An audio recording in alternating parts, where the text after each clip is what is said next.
नमस्कार जय जगन्नाथ। कौन आप कटक भुवनेश्वर एनएच साइट्रे प्लॉट किणी इमिडिएटली घर करने चाहते कि तो मुझे आपण मानक नहीं आसी गोटे सुंदर residential and commercial plot Maruti showroom back side Pratap Nagari area रे। चलतु ये प्रोजेक्ट विषय डिटेल्स जानिबा।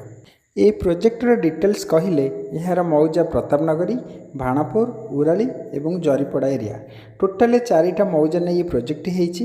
यह एक big gated society. Total area देखिले 500 एकर लैंड उपरे प्लॉटिंग होती। पाखापाखि 5000 रु 6000 प्लॉट ऑलरेडी सेल होती एवं 700 रु 800 कंस्ट्रक्शन ऑलरेडी कंप्लीट हो जाइए। आपण मैंने इमिडिएटली प्लॉट किणी ये प्रोजेक्ट रे घर करी रही पारिबे। एथिरे फैसिलिटी देखिले blacktop road, electric facility, water supply, drainage, घर बारी and boundary wall facility available रही। आपण मैंने एनी नेशनलाइज बैंक रु लोन करी घर करी पारिबे। घर करने आपन को सब प्रकार हेल्प भी मिलिबो। डिस्टेंस देखिले मात्र एनएच रु 500 मीटर डिस्टेंस रे प्लॉट अवेलेबल रही।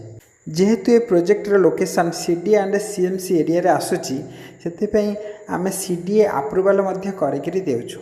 आपण माने मिनिमम 1200 स्क्वायर फुट रु ऑनवर्ड्स नहीं पारे। फेसिंग देखिले एथिरे सब प्रकार फेसिंग अवेलेबल रही। ये प्रोजेक्टर टोटल प्राइस देखिले आपन को पर स्क्वायर फुट 2000 रु 3000 टका पर्यंत प्राइस रोचे। एनएच रु डिस्टेंस नहीं प्राइस वेरी करुच्ची। आपन 500 मीटर रु 700 मीटर भितर जदि आपन प्लॉट किणुछंती आपन को 2500 रु 2600 टका पर स्क्वायर फुट आसीबो।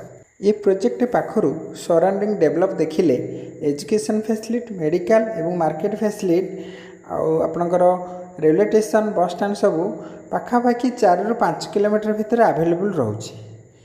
तो सो फ्रेंड्स, जदि आपण मानकु मोर वीडियोटी भल लगी तेबे लाइक करंतु। एमती